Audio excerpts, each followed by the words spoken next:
Welcome to Allie's Attic Show, where you never know what kind of surprise you're going to find in my attic. I'm your host, Allie, and today my guest is recognizable for his many roles in television and feature films. Please welcome Bruce Hart. Hello, Bruce. Oh, hello. Oh, I'm so excited to be on today. Thanks for having me. Thank you so much for coming on. I'm excited. Let's say U.S. to Canada, right? Hey, before we even get started, is there any chance I can just move to Canada? I'd really love to do that. I mean, if you can find a way, yeah. I don't know how. I think you have to marry somebody here, or well, yeah, right. Or you have to. I don't even know how. You have to find a job that is only like because you're an actor. I'm sure you could. Because, I mean, an actor is kind of like an open role. I know when I was a radio announcer, I wanted to move to Montana. And if they hired me, they had to prove that I was the only person with that talent that they could hire. Otherwise, they couldn't bring me over on a green card. And you said, oh, of course I'm the only talent. Right, right. But I ended up not going. My family didn't want to go, so we stayed here. But anyway. You in on something, a little ugly truth. It's actually not true. American actors have a harder time going to Canada to get work, and I think it's probably just because we're bigger and there's more of us. And it's easier for Canadian actors to come to the United States, at least it used to be. I don't know if things have changed, but to come here. And I have to give a huge shout out to Canadian actors. Most of them are so well trained. They're like European actors, and they can flip-flop between different accents easily. Canadian actors can fool Americans. And American actors just aren't, and I'm going to get shot for this. But, and many of my friends listen to it. It's harder for Americans to do accents. I don't know why. I think we're just not trained that way. Isn't that interesting? Yeah, I never knew that. I mean, like Ryan Reynolds is from Vancouver. He's huge. Yeah. Is it Jake Gyllenhaal? No, it's, I can't remember. But yeah, we have a lot of like artists, but they have gone to the States and that's where they made it big. I mean, Canadian actors don't make it big in Canada, which is unfortunate, but our movie scene isn't as huge as the States. So even though it might be easy for them to go to you instead of you guys coming here, they need to go there if they want to get recognized and get like major roles in any kind of film. I think it's true. I think the business of doing the business in the United States has more money, but I have to say the craft of acting, in my opinion, in Canada is superior in many ways. There's a different mindset about acting in Canada and in Europe too. People work because of the artistry, and I'm not saying that not everybody here in the United States is an artist, but there's a difference. It's more about developing product or producing product and making money and spending money. So it's a different business. Oh, definitely. And yeah, and as an independent actor, and also I'm a producer and a writer, you kind of have to be these days, you have to figure out where you fit in that scenario because there's levels, you know? Yeah. It's been a journey because for moved to California, I grew up in Michigan and stayed there for quite a while, went to college, which I strongly recommend everyone to do if they're going to go into show business. You need some kind of a fallback. You really need to have a college degree. But I moved to California and I got started doing a little bit of television work, you know, more mainstream TV. I think my first part was one line on a series called Just the 10 of Us. Long canceled. It was about all girls. I think we can still say girls, right? Catholic school. It was a comedy. Oh. Very good. But, you know, it's funny, Ellie, because I landed work right away, and I never made the correlation between the fact I was relatively young and the fact that I was getting work. I'm like, oh, they say it's so hard to get work out here, and I'm like, oh, I got 2 acting jobs right away. I had to wait a few years to realize, oh, you know, after a while you kind of age out of those opportunities. And that's sad. That is sad. That's one of the things I don't like about being an actor. I mean, it's getting a little better, I think, but if you get older, they stop casting you. It's true. Jamie Lee Curtis said it very well. I was at some event, she was there, and she was talking to us, and she said, people don't, she said, particularly women, don't leave the industry. The industry usually leaves them. And I think it's true. And I hate to start off on such a negative note because I personally feel that one's success as an artist, as a producer, as a writer, is based on how you measure your success. Exactly, yeah. I mean, I've accomplished a lot, particularly now that I've moved more into the indie realm and less within the mainstream realm. Mm-hmm. And I particularly in the LGBT world of production. So, and I feel like I've been very successful. Well, I mean, so you're best known for your feature film roles in Saltwater. Also starring Ian Roberts. I'm going to say her name wrong, so I'm going to let you. Homewrecker, co-starring Rebecca. I'm going to get you to say her last name. Ko-Chan. Okay, I was right. I was scared I was going to say it wrong. The cult comedy The Trouble with Barry with Rena, is it Riffle? Rena Riffle, yeah. She's also a cult actress. Love her. Wow.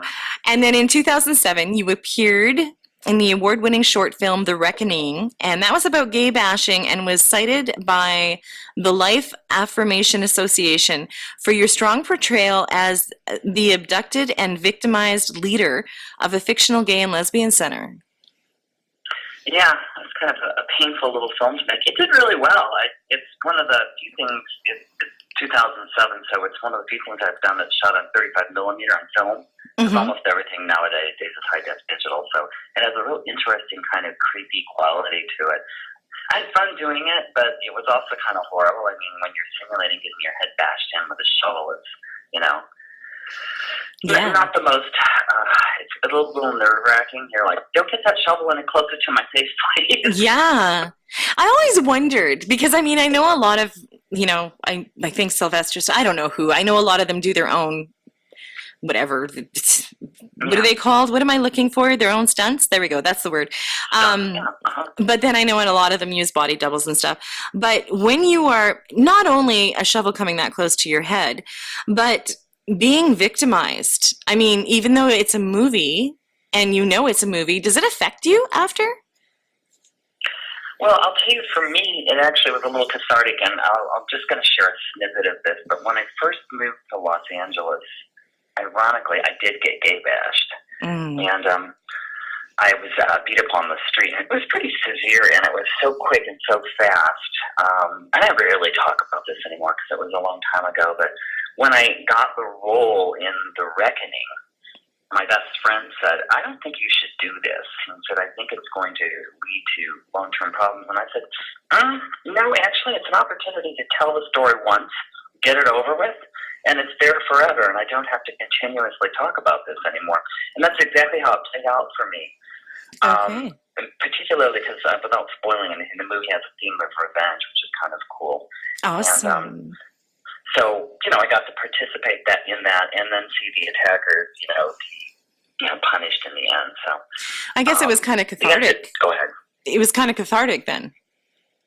Yes, it was. And the answer to your question, it's mostly just when you're doing stuff like this, especially in a low-budget movie, it's just a little scary because you just never know if the actor's going to miss his mark. That's the little things on the floor where he's supposed to stand and swing that shovel in a moment of maybe thinking it's Oscar time, swing it too close or do something like that. Oh. But fortunately, we had a director and we had a stunt person on the set to manage all that. So good. Survived. That would have scared me. I want to share something with you about effects in today's world, and this includes lower budget films now. Because everything is shot digitally now. Mm-hmm. Almost everything in the world that we live in today can be manipulated after the fact. And that includes some of the stunts. So they can literally go in post-production, turn lamps around, clean up people's faces. They can move people closer together. They can make it look like somebody's getting beaten up. It's a very different world that we live in. Wow. I don't know if I 100% like it. Yeah, no kidding. Well, that's crazy. Before we go any further, I just want to mention, I talked about this on YouTube today, and I talked about it on Twitter and Instagram. You're going to be doing a giveaway at the end of this interview, so I'm encouraging everybody to stay till the end because you're going to be giving away. I'll let you talk about what you're going to be giving away once we get there, but you are going to be giving away things. People need to listen. So you were also a frequent actor on episodic programming, Hart, is known for your recent Hart. That's your name. I'm reading your bio. Can't you tell? You're known for your most recent roles in Boys Town, which is a Canadian TV series, Amazon and Out TV. I didn't know it was Canadian. Yeah, let me clarify. I don't know who wrote that bio.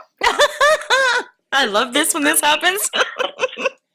It's released in Canada. It was shot right here in the U.S. and Okay. it actually takes place in West Hollywood. Ah. But I'm telling all the secrets today. What the heck, right? Right. Anyone that knows anything about filming in West Hollywood, nothing's ever filmed in West Hollywood for a bunch of reasons. One, it's really noisy. So if you go on the street, anything if there's dialogue, it'll have to be re-recorded in the sound studio later. Wow. And two, West Hollywood has the worst situation for work permits for filming.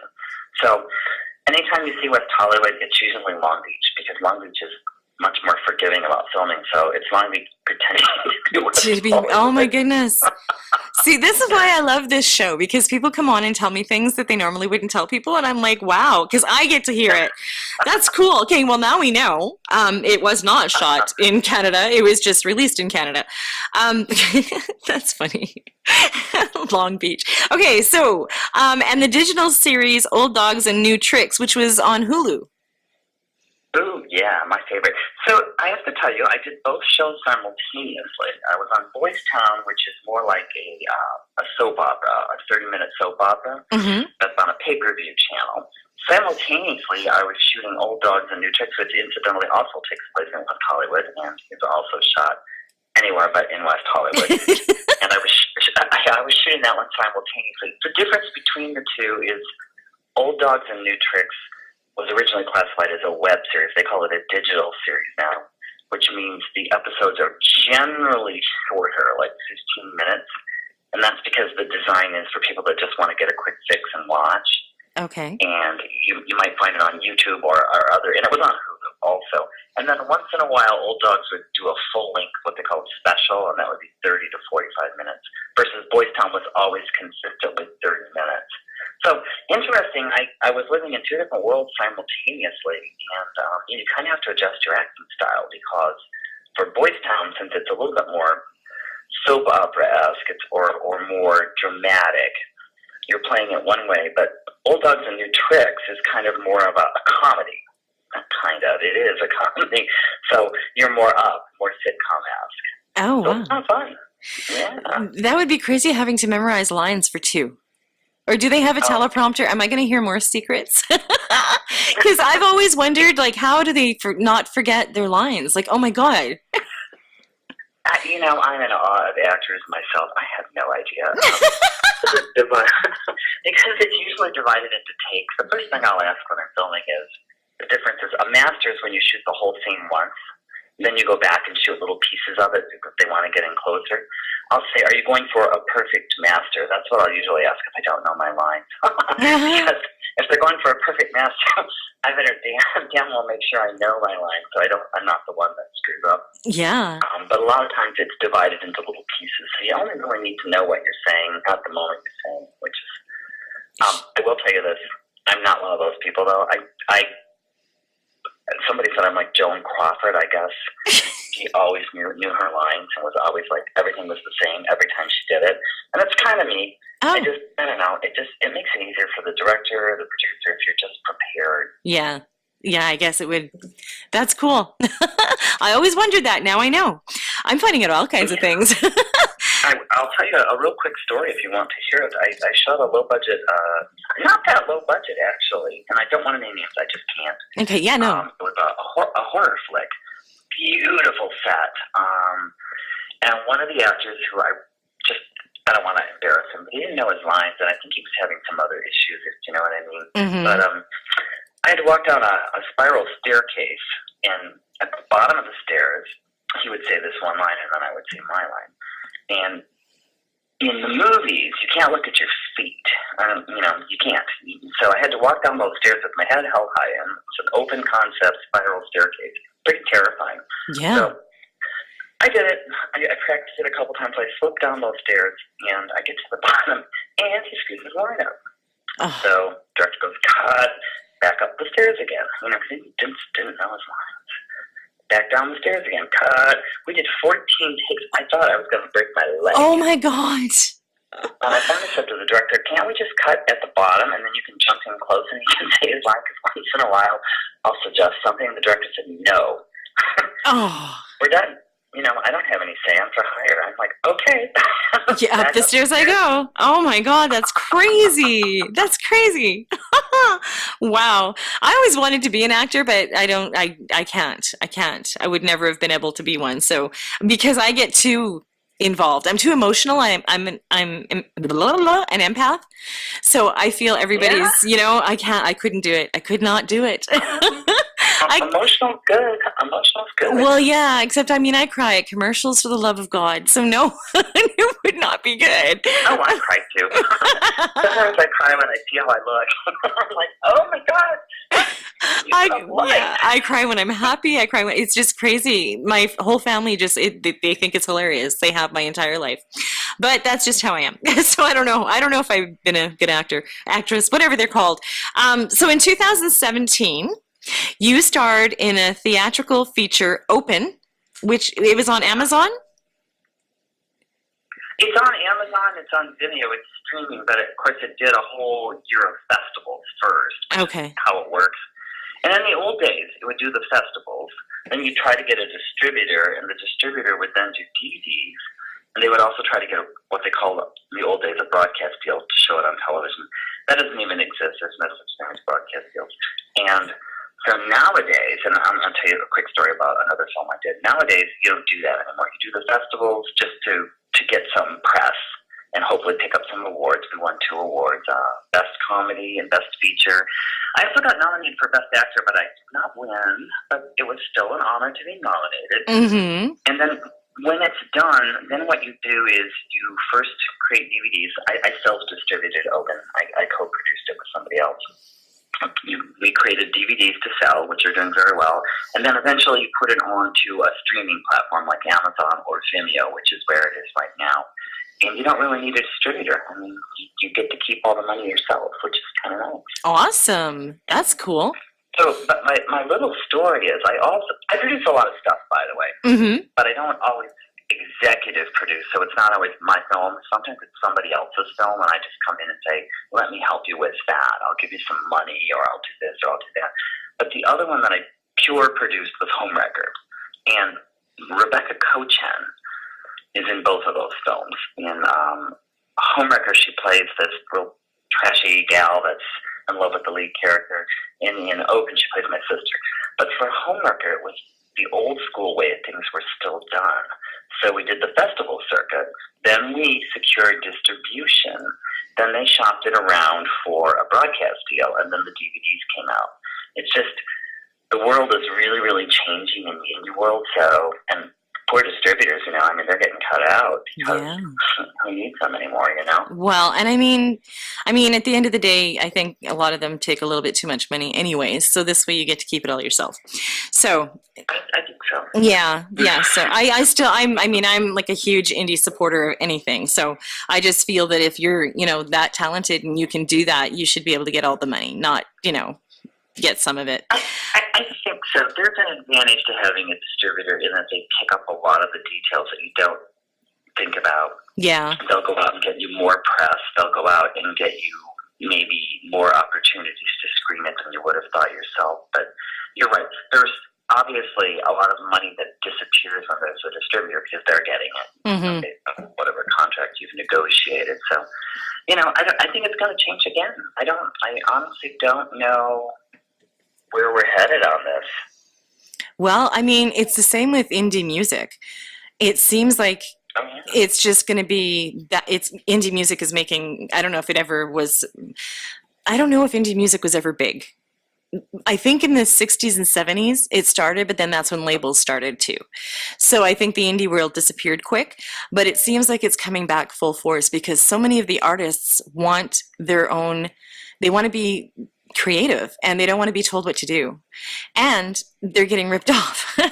So I think everything indie is making a comeback. And I love it because, like I said, I support indie anything. I'm in awe of anybody that can do any kind of art, acting, singing, dancing, painting, whatever the case may be, because I can't. So I get to live through you guys. I get to live vicariously through you. Now you were also, yeah, go ahead. No, what were you going to say? I always crosstalk when I'm on the radio. I apologize. I was going to say, just the artist that puts his or her work out there, they sacrifice a lot to get there. Mm-hmm. And it's really sad if they then in turn can't make a living. That's all I was going to say. Yeah. And so I think this indie approach is probably a good one. I think so too, because a lot of people get ripped off. And I mean, a lot of people think that, all these big actors, I mean, yeah, they do make a lot of money when they, if they're hot at the moment. But they struggle too, getting parts, and, if they have some kind of, drama in their life, it affects it, or as Jane Fonda said, or no, not Jane Fonda, Jamie Lee Curtis, you said, when you get older, you're not cast as much. So I think being indie and making as much money as you can when you can is a great idea, because I think, especially musicians, because I mean, if you listen to the radio, Bruce, it's all the same, top 40. Yeah. I have a hard time, figuring out who's who. Like, I'm like, what are they playing back-to-back artists? And then I'm like, oh, no, it's two different artists, but they sound exactly the same because the labels are telling them to. Yeah, they've started using auto-tune, and it's really not good. You're losing all the distinction. Yeah. I'm going to go somewhere with this and tie it back to entertainment, but auto-tune kind of blurs and makes everything seem the same. You're kind of seeing the same thing on television lately, too. I've been reading some things about this on episodic TV. Because of the way things are now broadcast in high-def digital, which isn't necessarily a good thing, they're going bananas trying to make people look good. So it's pushing the age of the actors that they cast younger and younger. And they're also discovering digital cameras like certain types of looks better than others. So some actors are getting cast more certain types, and some people are getting pushed out. What's happening is you're losing a lot of the edgy individuality that you see in performance. For me, it's huge, especially when I'm producing and I'm casting. I want different types, different looks, and different voices. I don't want everybody to be bland and the same. And unfortunately, the blanding of particularly episodic TV seems to be an epidemic. That's crazy. That's crazy. You know what? They're going to find out the hard way at the end of the day. I think they're going to find out that they're going to go broke.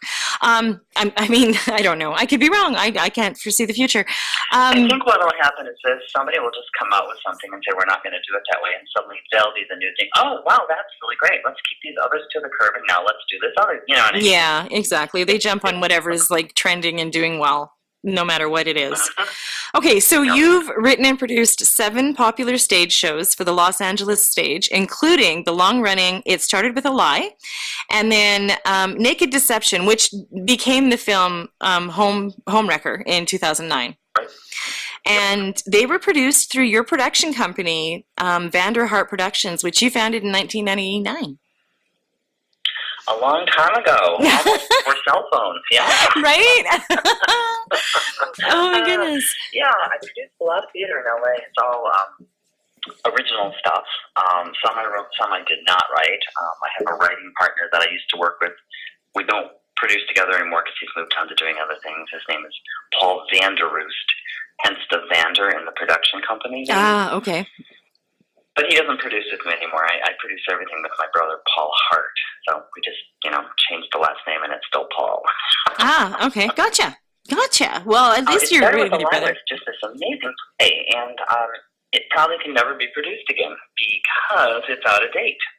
The premise of it is this guy who's conservative, and I need to say something real quick. All the plays I've produced are LGBT, and they're what I call heteronormative, in the sense that they're comedies, the characters are gay, but the issue isn't about necessarily fighting society or things like that. It's about being gay in the everyday world and dealing with comedic situations. So in this particular instance, they're living in their bubble, and then the one character's new boss is coming in, ironically, from England because there's been a merger. And he doesn't want to tell her that he's gay. He's worried that it will somehow cause them a problem in moving up the corporate ladder. This is how old this is, because nowadays, that would, well, I don't know. Yeah. Current president, maybe it would be an issue. But yeah, it's still iffy, right? It's still iffy. A couple of years ago, it wouldn't, yeah. Yeah. Well, I'm glad. You know what, though? I'm like you. It is still iffy. I mean, at the end of the day, I mean, everybody wants to live in a perfect world and say that everybody accepts everybody, but I mean, we all know that there's still people that don't. So, where are you going from here? Well, right now, I want to talk a little bit more about Open, and then I'll kind of segue into that if I may. Yeah, of course. I'm still promoting Open because it's still a new release in terms of streaming. So we just screened in Palm Springs. Huge hit there. And I'm still doing promotion for that. And I need to say, Open has a stellar cast. I can't believe we have these people. Rebecca Kochan is in a highly successful series of films called Eating Out. They're gay comedies. Okay. If Jason Stewart from Birth of a Nation is in it. I have Drew Droege, who was in the reboot of that TV series based on The Heathers. Oh. Just a ton of people like that. Yeah, it's just amazing to me. Oh, and Leon Acord is in it from Old Dogs and New Tricks. Who else? Let me think about this for a second. David Pevsner, he's in... Is it that new show called Why Don't You Just Shoot Me? I can't remember. But anyway, I'm just amazed they all wanted to be in it, Yeah. Wow. That's cool. So super fantastic. So I'm promoting that. I just did a small part in a film for Netflix. I still do mainstream work, playing kind of a jerky executive who's trying to get this woman to basically do a nude scene in a film. So that was kind of fun, a little bit of a departure, right? Yeah. And then going back to the LGBT scene, Where the Bears Are, which is a very popular web series, super popular. I can't tell you, they're in their 7th season, and I've always wanted to be on it. And I'm always like, I'm friends with them. I see them out at events. I'm always hinting around. They called me up. And something had happened. One of the actors was unable to be in it, and it was perfect fit for me because he's kind of a bitchy character, which I kind of excel in playing. So they're kind of like, could you be able to do this? I'm like, yes! Awesome. I had to bite my tongue to say I'll do it for free. So I'm going to be in this season. And that's a bucket list for me. Oh my God, that is so cool. That is so cool. Yeah, my agent sends me out on a bunch of stuff. I mean, I like all actors, I audition. And then behind the scenes with my production company, my brother and I have a TV movie that we're hoping to sell to Lifetime. It's a script. Okay. So, we'll see where that takes us. Well, if that happens, come back on the show and we'll talk about it, by all means. I would love to. Yeah, I love talking to you. You crack me up, number one, and you're just very open, which is awesome. Because so am I. Everybody says you should not be so open. I'm like, why not? I don't care. And you have the same kind of demeanor as me. It works. I haven't said anything mean about anybody, and I haven't named names because I have worked with a lot of famous people. Yeah, and you know what? Famous, like mainstream fame. I would never. I just won't do it. No, and I'm not mean either. I don't. I tell everybody my life, and everybody's like, maybe you shouldn't talk about that. I'm like, well, why not? Because it's important. I worked with Greg Louganis. He played my husband. He got married to me on the show Old Dogs and New Tricks. It's a fairly elaborate, lavish wedding. I will never need to really get married. It was nice. That same year, he also got married on another TV series, and then he actually got married to his husband. He and his husband wore the same, almost identical outfits to what we wore in Old Dogs and New Tricks. Wow. So Wire Services, they screwed up, and they released a few wedding photos of his wedding, and they were really shots from Old Dogs with me and Craig. Oh my God, that is so cool. I had all these people contacting me. Wow, congratulations, what can I get you? And I said to them, look at the photos more closely. It's kind of comic because my character's carrying a bouquet. I said, you know me. Do you honestly think I would get married and carry a bouquet? Like, oh yeah, I guess you're right. That is too funny. Okay, so Bruce, everything that you have done, and with your production company and everything, if you had any advice to give somebody that's in the industry, what do you think you'd tell them? Well, I guess I'll confine it to people starting out, and it doesn't matter if you're doing mainstream work or niche work like LGBTQ. I would say make sure you have a good game plan, particularly if you move to the big city. And there's a lot of cities now. LA is just one of them. But once you move there, make sure that you either have a skill that's not acting that can sustain you. In other words, pay your bills, right? Mm-hmm. And also give yourself a timeline, particularly based on where you fall age-wise. If you're much younger, like in your late teens, early 20s, I would say you could probably give yourself 10 years because, you'll probably pick up some work, have some lean periods, but in particular, if you're a guy, you have more of a window of time. Mm-hmm. If you're older, if you're already like in your late 30s, early 40s, I would say make sure you have something else that you're passionate about doing, because you may end up doing that instead of doing the thing you want.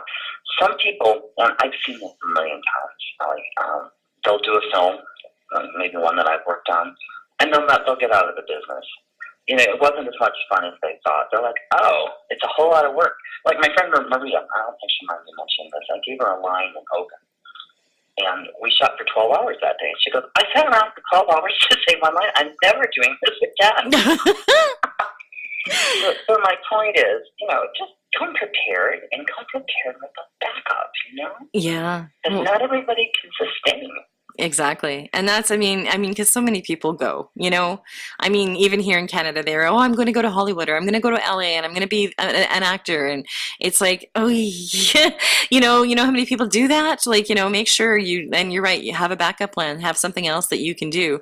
When I was in radio and I was a radio broadcaster, whenever I talked at schools, I would tell them, make sure you have other training besides radio broadcasting, because you can be on top of the world one day and then the next day you don't have a job. So good advice. A very famous actress, and I'm not sure who it is. She's done everything. She was popular in the 70s and in the 80s, and then doing soaps. Mm-hmm. You know what she does on the side and where she makes all her money? She's an interior decorator. Oh my God. Wow. But, those two worlds don't collide. No one ever says, oh, she's an interior decorator. They just, when she's out, she's the star. When she's interior decorating, she must be good at it. She's wow. Wow. Good for her. Yeah, right? Exactly. Well, that's awesome. Okay, so now we come to, I'm going to do drum roll. What is going to be the question? And, okay, first off, what are you giving away? Oh, okay. Well, I'm thrilled to note that I am giving away 3 DVDs of my new movie, Open, and I'm going to autograph them. So you'll get an autographed copy of Open with a huge all-star indie cast that when you watch it, I have Ron Jeremy's in it. Oh my God, are you serious? He goes on a date with me, but anyway, so for what it's worth, it's kind of a novelty scene. I should have mentioned that earlier. Anyway, so 3 copies, and I'm excited to give those away. And what is going to be the question that they have to answer? Well, it can't be that. No, I already know what I'm going to say. There's an actress that I've worked with twice in movies that I've produced, and she is a name in her own right. And if you can name the actress and maybe the series of films that she's famous for, one or the other, then you're a winner. Awesome. And how we're going to do it is they have to answer either when I post your interview on YouTube, because it goes on YouTube first, or when they post it, I post it on my website, wherever the case may be. I'm posting it at 7 o'clock tonight, Central Standard Time. You have to answer either on my YouTube channel or you have to answer on Twitter. The first 3 people with the correct answer are going to win an autographed by Bruce Hart DVD of Open.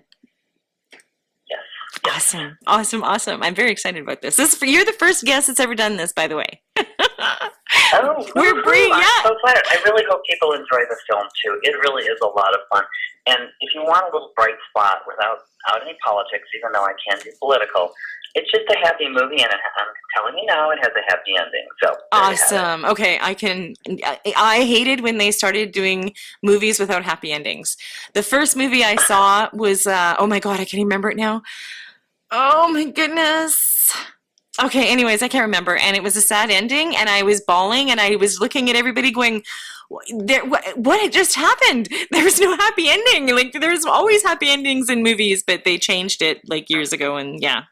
So I don't like it when they don't have happy endings. We all need hope. I think we need more Yes. positive, happy things in our lives. Yes. Yeah. Oh, Kevin Costner was in it. Oh my God, I can't remember. Anyways, doesn't matter. Bruce, thank you so much for coming on. I so enjoyed talking to you. And like I said, anything new happens, exciting, you're more than welcome to come back on. You know how to get a hold of me. And thank you for, yes? Well, you said your pleasure. I thought you said I have a question. No. Anyways, oh my God. Thank you for doing the giveaway. I think people are going to really enjoy. I want to see it, so I'm sure they're going to love it. And I will tag you on Twitter, not only when the interview is up, but also the winners too, so you can congratulate them or whatever, because you're going to need to get their address, and you have to, get all that info. I'll help you with that as well. But thank you so much for coming on my show. I wish you the best success in the world, and don't be a stranger. All right. Thank you so much. I had so much fun today chatting with you. I really appreciate it. Yeah, me too. I had so much fun. And thank you for joining me on Allie's Attic Show. Keep checking my website because you never know what kind of surprise you're going to find in my attic. Cheers.